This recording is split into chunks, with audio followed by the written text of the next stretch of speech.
Hey friends, if you wish to create a presentation in Microsoft PowerPoint, then please watch this video. I will guide you through the procedure. So here's what you have to do. Search for PowerPoint in the Windows search bar and open PowerPoint. Obviously, if you have it, we have a lot of options here. You can check any one of the template and then click on it. Okay, and then click on create. If it's a blank presentation, it won't ask for the create option, and then you can change the options accordingly, and then you will have a lot of slide templates to add here. Okay, so this is how you can create a presentation. You can change the titles.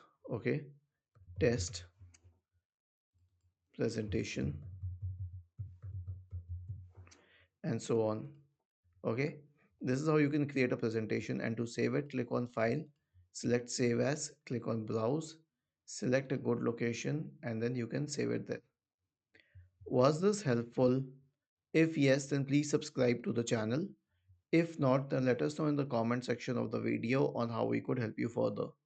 Thank you for watching this video and have a nice day.